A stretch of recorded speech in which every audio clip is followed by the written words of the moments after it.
reunião da CPMI, eu chego à conclusão que é um instrumento dispensável hoje, que eu sei da importância de uma CPI. E, de fato, da forma que a relatora tem conduzido o seu trabalho, é um direcionamento. Ela, por exemplo, apresenta vários vídeos aí. Por que não apresenta todos? Porque eu vi também vários vídeos, as pessoas gritando, não quebra, não quebra, e estava lá o cara com a bandeira do PT, os infiltrados dentro. Eu vi isso, tem vários vídeos. Por que a relatora ela não pode tomar posição? Ela não pode vir com o relatório pronto ou a posição pronta. Ela é relatora para relatar. Então, eu fico triste, porque é um instrumento importante, participei de todas. E, presidente, uma coisa que tem que ficar claro também, eu tenho lá meu grupo de futebol, que tem um grupo de... O pessoal manda coisas assim toda hora. É um grupo privado, muita brincadeira entre eles, e tem o grupo oficial. Eu estou vendo aqui que, na prática, a Polícia Militar tem um grupo oficial, está aqui chamado CIPOM, que é um grupo para informações de alerta do Sistema de Informação Policial Militar. Esse é o grupo oficial. Não foi desse grupo que vem essas mensagens. Não estou fazendo aqui, passando a mão na cabeça de ninguém, não. Eu só quero esclarecer que grande parte, se não a unanimidade, dos policiais do comando da Polícia Militar são da mesma turma. Então é muito comum a amizade entre eles e esses grupos privados.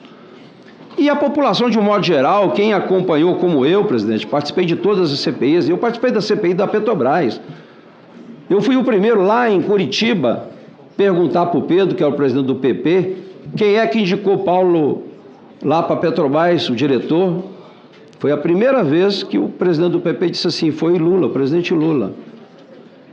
Eu vi o Paulo testemunhando aqui e depois devolvendo milhões de reais. Eu vi as consequências do BNDES, do Fundo de Pensão, participei de todas elas. Então, quando eu vi o presidente disputando a eleição, eu particularmente que conheço todas as CPIs, os modos operantes, quem é que fez tudo isso, e agora também muitos deles já estão de volta, eu fiquei, não é possível que um presidente vai concorrer à eleição. Eu fiz isso. Agora, o que acontece é que eles pegaram essas informações, e por incrível que pareça, presidente, estou vendo aqui, o que aconteceu no GSI foi exatamente a mesma coisa.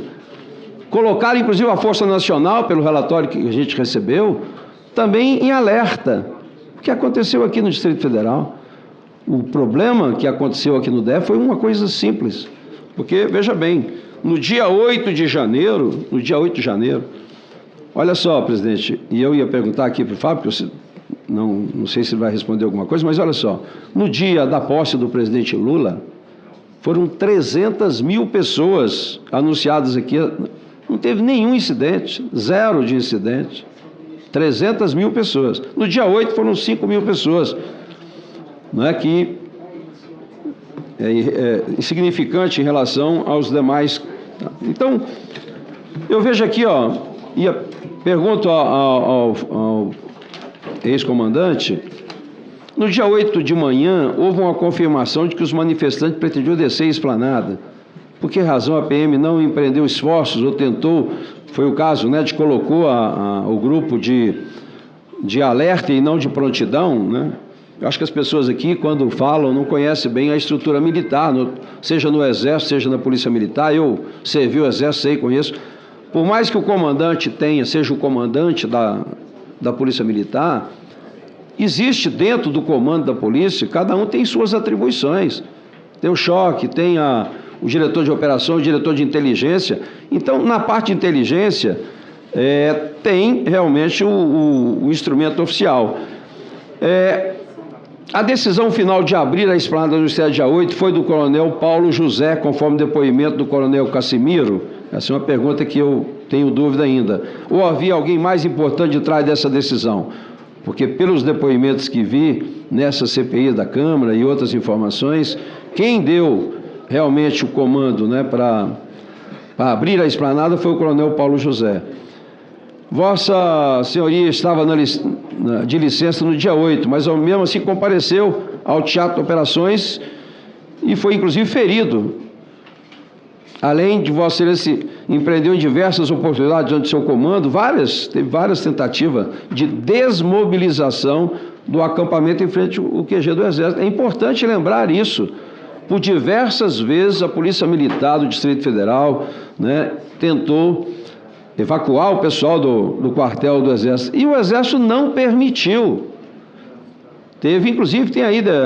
Passou inclusive em vários meios de comunicação, né, o DF Legal. Nós temos aqui no Distrito Federal o DF Legal e também a Secretaria de Ação Social. Estiveram lá para retirar realmente o acampamento, e o Exército não consentiu, que era do Exército. Então houve uma tentativa, não foi uma vez só, foi em várias oportunidades, a tentativa realmente de desmobilizar o acampamento em frente ao QG do Exército.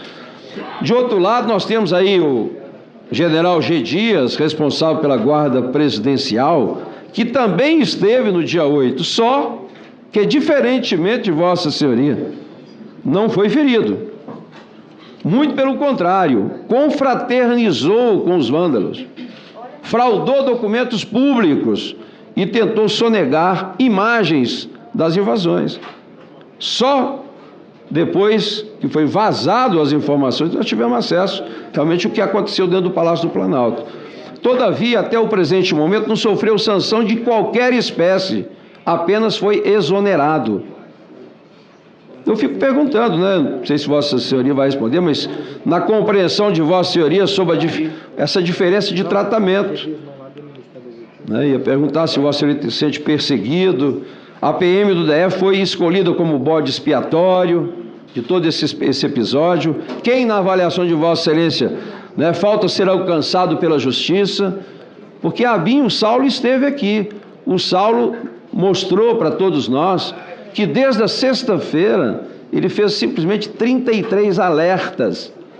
E aí a minha decepção com a CPMI, ele disse, trouxe documentos. O senador Espírito Jamim foi o primeiro aqui no Senado a mostrar realmente que o documento que chegou aqui no Congresso oficialmente foi adulterado. E aí o Saulo, que é o adjunto da ABIN, né, trouxe aqui a informação. Olha, foi feitas mensagens para o Ministério da Justiça, para todos, são 40 e tantos órgãos de inteligência.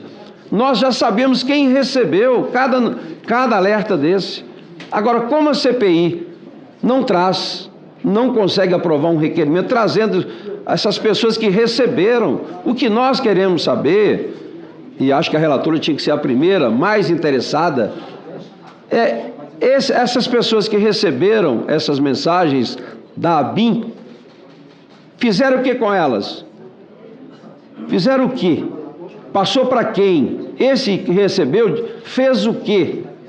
Porque isso é omissão, tanto quanto o que aconteceu na Polícia Militar do Distrito Federal. E aqui, inclusive, com a adulteração de documentos. E quinta-feira eu espero, né, que o G. Dias possa justificar tudo isso, para que a gente chegue na verdade. Nós não queremos chegar aqui num relatório, né, organizado, uma narrativa que já está pronta, sem ouvir realmente, por exemplo, com relação à Guarda Nacional. Está ali, o fotógrafo esteve aqui e disse, olha, a Guarda Nacional estava aqui no estacionamento do Ministério da Justiça. E agora vem o relatório dizendo isso. 2 grupos de 28 pessoas, um estava no Ministério da Justiça e o outro estava no Gama. E os outros estavam de alerta, exatamente o que aconteceu com a PM. Não estavam de prontidão. Então, o que aconteceu aqui no Distrito Federal, aconteceu exatamente igual na Força Nacional, com uma diferença. A PGR manda prender todo mundo aqui, estão todos presos. E por que não prendeu? Não é? O que fez exatamente a mesma coisa, que é o general G. Dias. Por que não está preso? Se ele também fez exatamente isso, colocou, não é? Sumiu, a turma sumiu. Mesmo os 28 estavam no Ministério da Justiça, não era no Palácio. Cadê o BGP? Por que não foi convocado? Isso não é omissão? A omissão é apenas aqui no comando da Polícia Militar? Eu acho que vocês devem realmente esclarecer tudo isso, depois que tiverem acesso realmente, mas o tratamento que está se dando para o G. Dias com relação ao que aconteceu no GSI é incompatível. Então, pau que dá em Francisco, dá em Chico. que está sendo feito aqui com a Polícia Militar tem que ser feito exatamente a mesma coisa com realmente o que aconteceu no Palácio do Planalto, no GSI. Então, presidente, é isso. Eu lamento muito, né, que a gente não vê a relatora que deveria relatar todos os fatos aqui, de todos, as imagens, mostra a imagem só aquilo que interessa para a base de governo. Eu vou fornecer ela as imagens, né, para ela também apresentar depois com relação ao que aconteceu aqui, de fato, dia 8. Obrigado, deputado. Com a palavra, o próximo orador inscrito, deputado delegado Ramagem. Presidente, eu posso só rapidamente fazer só uma colocação ao Exalci, até em respeito ao que eu tenho muito grande pelo senador. Exalci, deixa eu falar uma coisa só para o senhor sobre a questão, primeiramente sobre o questionamento do GSI. Nós ouvimos aqui o Saulo, o Brasil inteiro acompanhou, na verdade, a forma como eu questionei a ele, como também iremos questionar com a vinda do general na quinta-feira agora, depois